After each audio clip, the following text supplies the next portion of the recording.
I have a few questions. First, let me say that, John, did you have Professor Kindleberger? You were at MIT. I don't know if you... I did not, no, okay. Unfortunately. I had the honor of having him in my graduate work at MIT, and he wrote this classic book called Manias, Panics, and Crises, and talked about the cycles. There's also something called the Hyman-Minsky cycle, which is similar, where a period of stability gives rise to excess leverage, and then a bump, causes a tremendous reaction. So it's in the spirit there. And Professor Kindleberger lived all the way into his 90s. I think he just passed away a few years ago.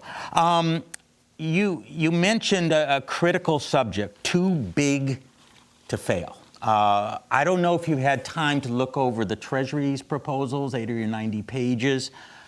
They recommend that they look at the financial institutions, and those that reach a certain size, and this is part of the that they're going to investigate and determine, called Tier 1 financial holding companies. And that those Tier 1 financial holding companies would have to have a certain, under more regulation, under much more risk capital, I guess, equity, maybe even subordinated debt.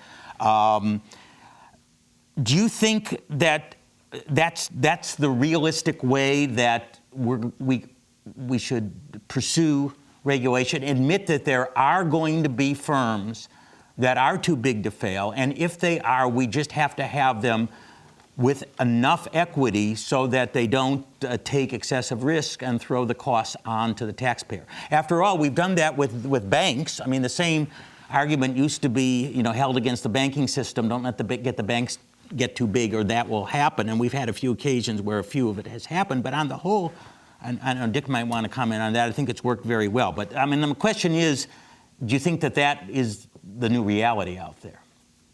That we will identify such firms and have them under more regulation. The good part is the government may step in and guarantee your senior bonds. The bad part is you're going to have more regulation being that big, and the firm will have to worry about the trade-off between those two. Well, first of all, I think we have to accept the fact that these institutions, at least as they exist today, are in fact too big to fail. Of all the things that happened over the last year, the single biggest mistake was allowing Lehman Brothers to fail. For what would have been at the time somewhere between $20 and $30 billion, if the government had done a program that was similar to what they did with Bear Stearns, where they took a chunk of their commercial real estate assets and pulled them out and protected them and put them on the government, or the Treasury or the Fed's balance sheet, like they did with Bear Stearns, for $20 or $30 billion of exposure, either Bank of America or Barclays would have bought Lehman, and at least in my view, the trillions of dollars of destruction that followed Lehman's bankruptcy, is much less likely to have happened. Yes, there may have been another one down the road, and AIG certainly would have been a problem, but there's no question in my mind that allowing Lehman to actually go bankrupt was a huge mistake. So with too big to fail institutions, you can deal with them a number of different ways. You could, in fact, say you can't be that big. You could break them up. I don't think that's very likely to happen, and it's not necessarily good for the U.S. competitiveness, because remember, these financial institutions compete around the world. You could have a regulatory capital regime that really does force them to have enough capital to deal with the risks that they take. I think that's possible.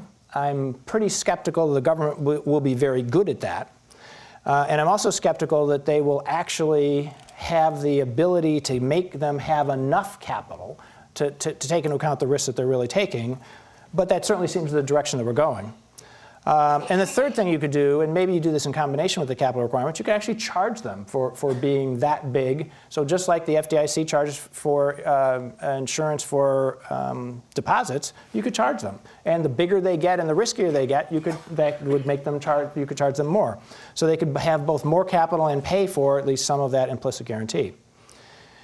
You could, on the other hand, go down a different path that says that if a financial institution is going to go under, I'll wipe out the shareholders. I'll wipe out the stockholders. I'll wipe out the preferred holders. Maybe I have to wipe out the subordinated debt holders.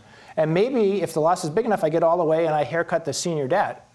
But it doesn't mean you simply default on all the contracts. And so it would have been, even in the case of Lehman Brothers, it would have been much better if they said, okay, we'll wipe out the common, wipe out the preferred, wipe out the sub-debt, but then keep the contractual arrangements in place so you didn't have the complete shutdown of the capital markets. And that would be the other alternative, is to take that approach. Okay. Can I follow up on Sure. your notion that we've done a good job with banks? I think one could have argued that, because essentially if you have only a bank and not a bank holding company, the sorts of things that John just described do actually happen. The FDIC can step in. They'll do it always on a weekend very carefully. They'll open the next Monday. They'll apply haircuts to the stockholders, the preferred shareholders, and usually the subordinated debt holders, and maybe even the uninsured depositors. But it would only be credit risk. It wouldn't be liquidity risk. They actually make an attempt to give them the expected value right up front, so you don't add liquidity to a credit risk problem. The reason it hasn't worked, and you've seen very little of it in the last 2 years, is that our largest banks have chosen to hold 20 to 40% of their assets in their holding companies. And their holding companies are subject to bankruptcy laws. So it'd be just like Lehman Brothers all over again. So the FDIC at this point, in fact, the whole government, as we saw after Bear Stearns, simply doesn't have the tools to deal with this sort of problem. I'm wondering about another kind of issue, because it is true that the Obama plan tends to dwell on size as the feature of systemic risk. But there are other aspects as well. Interconnectedness is something that came up with Bear. In fact, Bear didn't even make the list of the large, complex financial institutions, although, of course, Merrill did.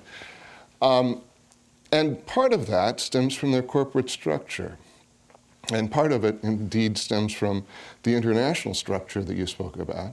A bank like Citibank has something like 2,400 majority-owned subsidiaries, more than half in foreign countries.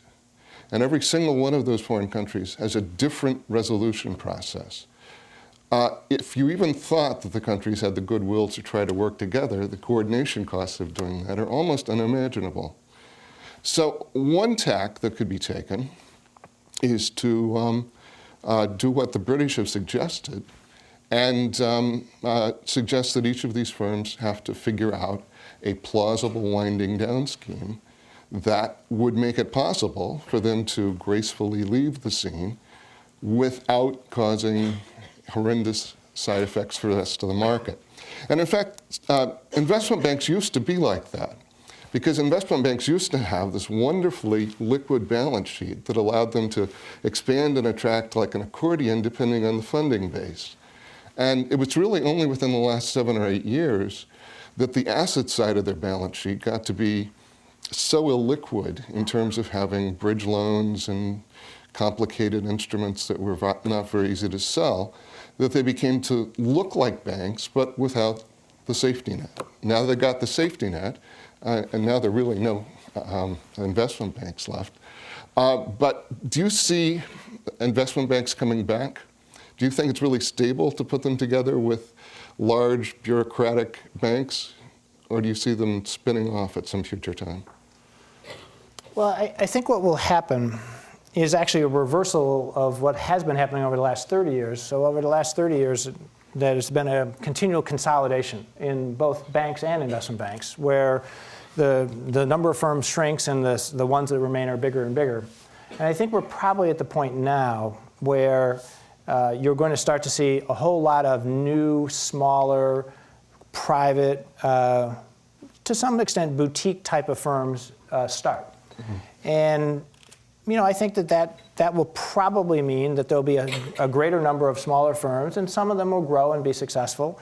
And you have to remember, I made this comment earlier today, 30 years ago, Goldman Sachs was not one of the top tier firms. Right. 30 years ago, the top 3 firms were Morgan Stanley, White Weld, and Dillon Reed. And Goldman Sachs was actually in the 2nd tier with Kidder, Peabody, and a bunch of others. And Salomon Brothers actually was there too. And probably no one of them was too big to fail. And I agree with that. And I totally agree that probably none of them were too big to fail. And so what's happened is there's been this consolidation, and now you've got these huge, huge firms that are completely interconnected around the world, that do in fact have operations all over the world, and they operate through, as you said, thousands of subsidiaries, and under all different regulatory regimes, all different tax regimes, and all different bankruptcy regimes, which makes dealing with them in bankruptcy really, really difficult. I'm pretty skeptical about the idea that you're going to be able to have this living will and to make it really work. So just think about that. Okay, if you told Citi, create a living will, it's more likely they'd be dead before they come up with it. Because there's just no mechanism, I don't think, to resolve having subsidiaries, thousands of subsidiaries, because you have to have regulatory regimes. You have to comply with the local regulatory regimes. You have to comply with the local tax regimes. If you have problems, you have to deal with the bankruptcy laws in all of the different countries. And I think would be quite optimistic and naive to think that the world is going to come up with some global regime that will actually be practical. But that actually takes us back to one of your earlier themes, which is this has been a regulatory failure. And indeed, to give institutions incentives to have such complicated structures has also been a regulatory failure. The main reason that Citicorp has most of those subsidiaries is to evade regulations of various sorts and to comply with the tax code, which gives them benefits to structure certain products in certain ways in certain offshore centers. So there's a sense in which the regulators have the tools, if they had the will, to set up an entirely different incentive system. What do you see as the main benefits for being a very, very large financial institution? Because the academic literature really doesn't find much evidence that there's benefit to society or to shareholders. Well, I think that there's a question of how big is big. And, I think there's certainly a point at which financial institutions get too big. They get too big to manage. Whatever efficiencies are created by consolidating in size and getting bigger, at some point they become inefficiencies. Mm-hmm. And I don't know the answer about kind of where, that's actually probably a good academic study, is there's probably some efficient frontier about what's the real optimum size of a financial institution. The academic studies say it's somewhere in the range of $100 billion, which is $100 billion of what, though? Assets or equity or assets? Assets? $100 billion of assets? Which is way, way short of That's where we are way, way now. short.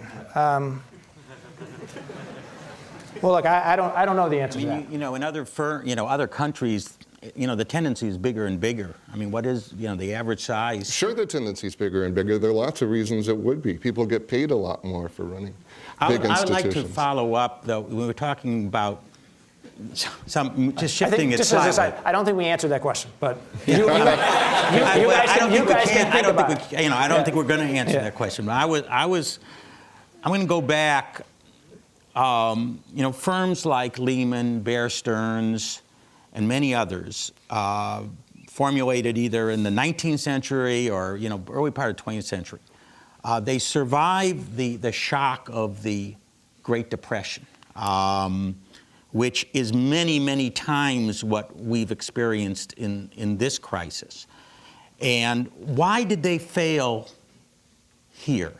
And particularly, I would like you to address, and I think you were at Goldman when it went from being a partnership into a stock holding company, and I'm wondering whether when they went public, there was a different sense of risk. There was maybe an abdication by CEOs or others about taking into account the big picture of what the risk was. Do you think that was better controlled under a partnership system?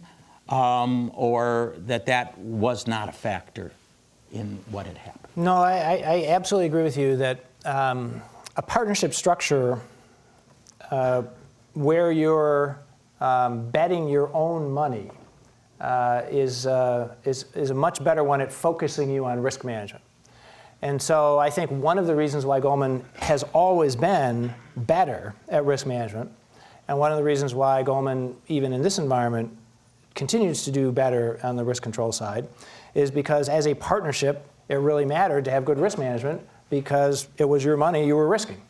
So having your own money at risk is a very, very powerful motivator to make sure that the risk and reward trade-off is being made correctly.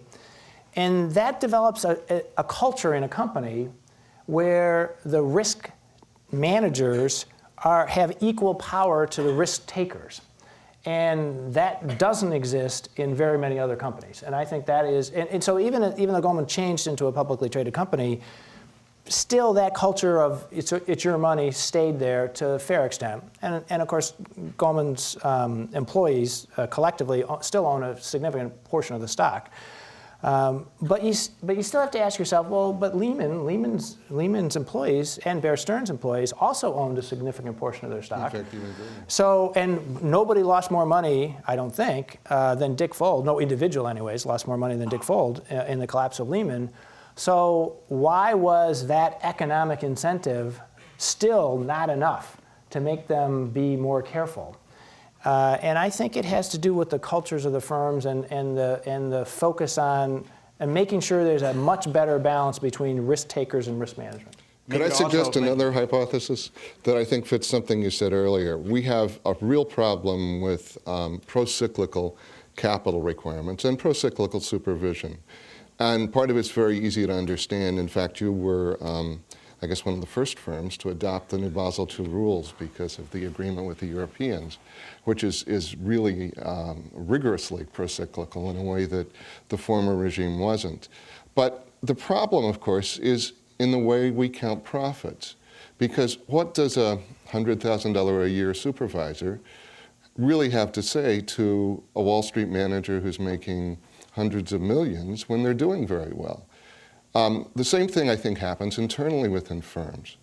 Risk managers don't get a lot of attention when things are going very well. People don't want to hear bad news in general, but they get a lot of attention when things go badly. And so there's sort of this procyclical effect in risk management, too, that I think is equally damaging. Well, I agree with what you said, but I think that's highlighting one of the problems. So that a trader that makes $100 million versus a risk manager that saves the company from losing $100 million, why is one worth millions of comp and the other one worth 100,000 in comp? And as a matter of fact, I would argue that the risk managers should, in fact, be paid much more comparable to the traders.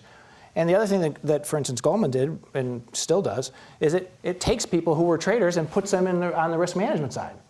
And so I think that any company that takes the attitude that you're saying that risk management is a kind of a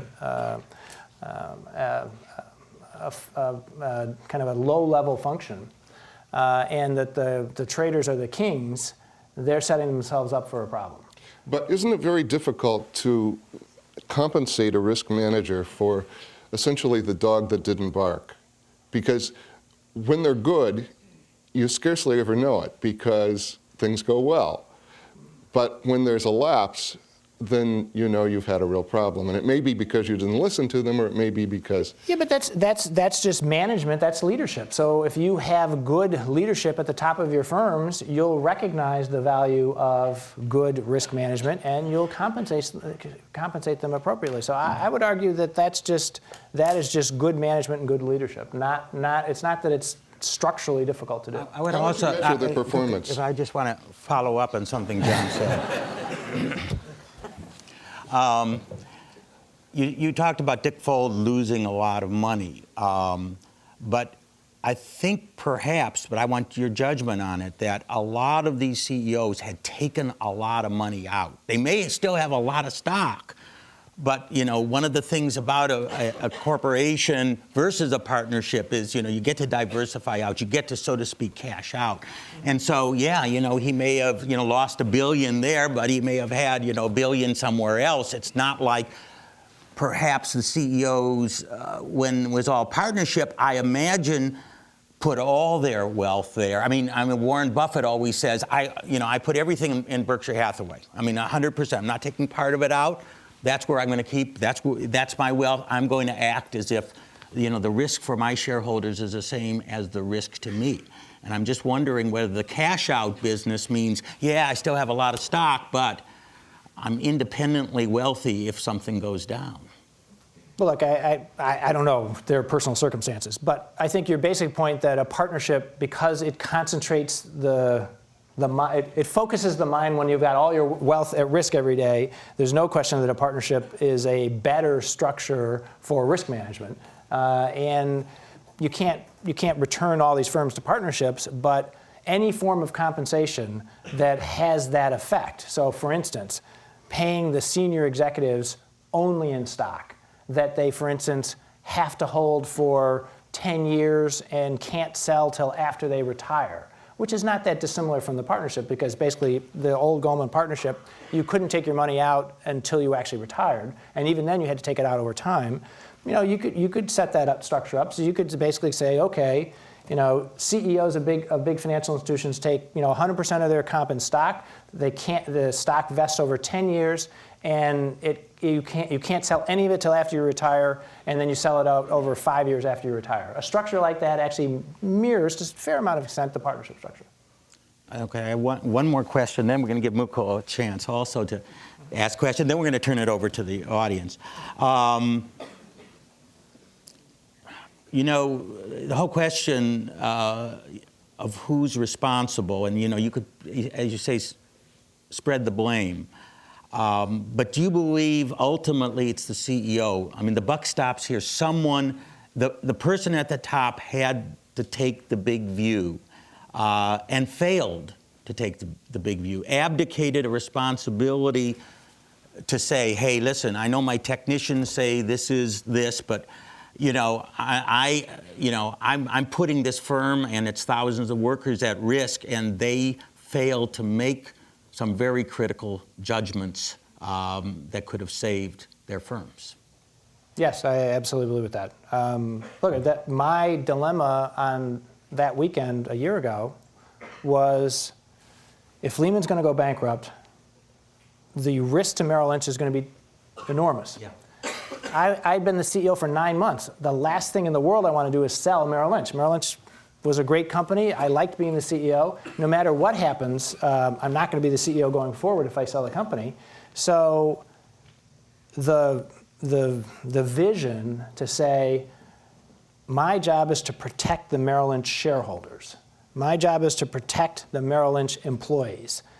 That's what I'm going to do. And if I lose my job over it, that's what, although I didn't get paid, I should have gotten paid for. And that was my job.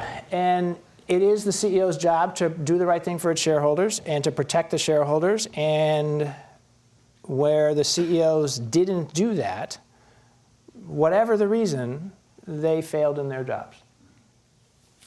Mukul, would you have a question? Sure. During the past year, I wonder how your view of Wall Street has changed. How is Wall Street different today than it used to be? And is investment banking, for example, still going to be a viable career option for our friends here from Wharton and other business schools? Well, the easy answer is yes, it will be still a viable career option. And as a matter of fact, you're already seeing Wall Street coming back. And I think the one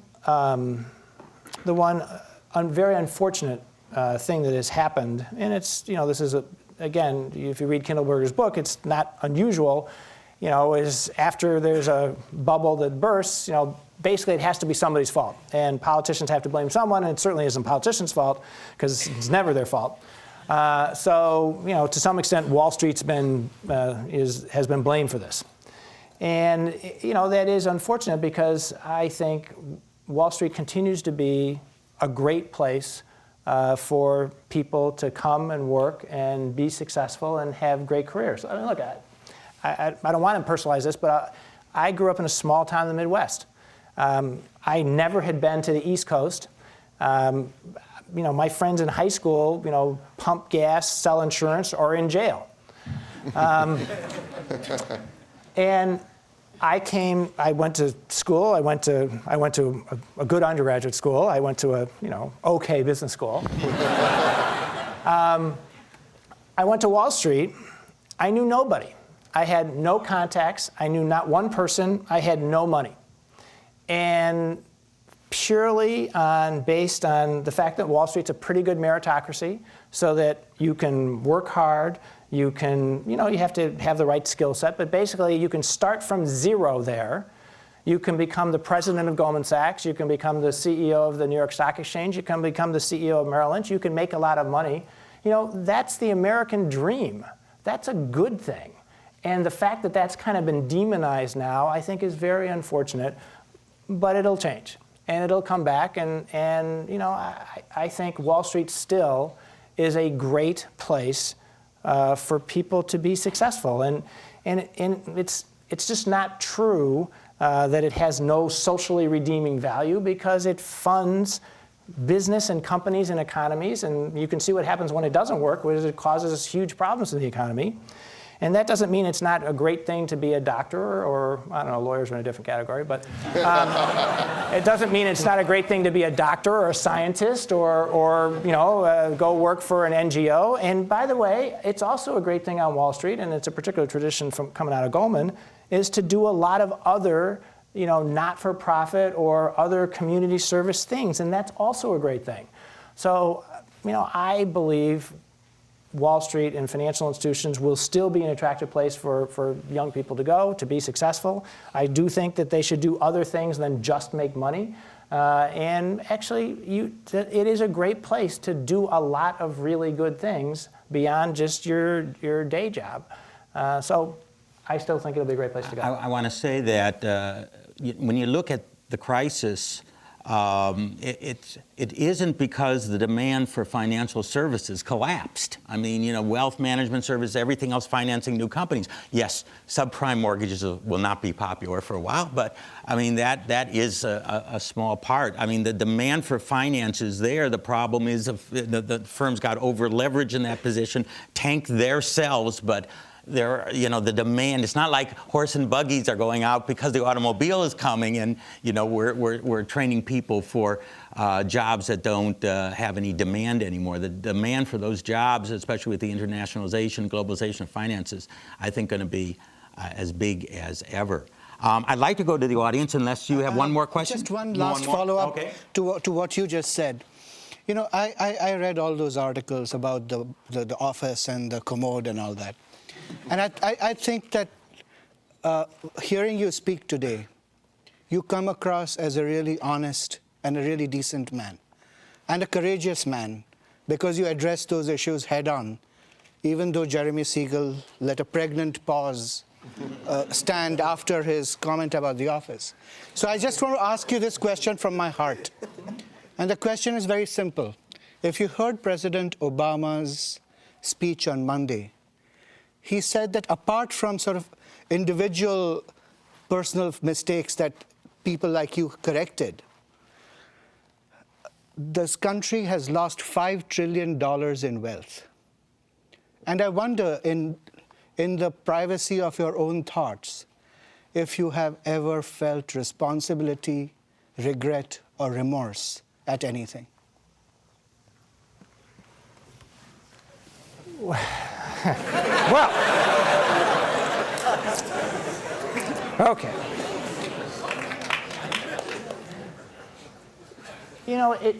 It is, well, besides being a difficult question, it's a very good question. Yes, there has been trillions of dollars of wealth destroyed. And that is a very bad thing. And millions of people have lost their jobs. Millions of people have lost their houses. Millions of people's lives have been disrupted by all this. So does Wall Street collectively bear some responsibility for that? Yes, absolutely. Is it just Wall Street's fault? No, it's not. And has there been a failure here that that we should try to make sure doesn't happen again? Yes, there has been a failure here, which there was way too much risk, there was way too much leverage. People didn't think about the consequences of just assuming house prices were going to go up forever. By the way, I was going to say this at the end, but I'll say this now. One thing that you really always have to think about is relying on the world continuing to look like it used to look is a really bad idea. And so thinking about, there's something called HPA, house price appreciation. All these mortgages, all these securities, all of this was always based on the premise, the belief that housing prices would only go up. Well, now that looks like a pretty stupid assumption. But if you'd said 3 years ago that you thought housing prices in the United States were going to fall 25% over the next couple of years, people would have thought you were crazy. So not relying on these assumptions that everybody takes for granted is a really important thing in terms of thinking out of the box about stuff. But going back to your point, look, yes, I think that we collectively, I as representative of Wall Street, bear a cost and a responsibility about the financial destruction that has been caused.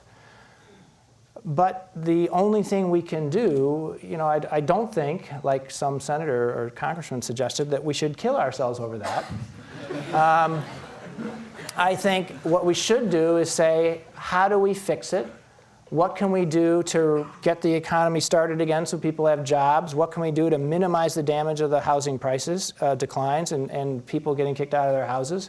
How can we make it better? And then what can we do to at least reduce the chances that it happens again to such an extent?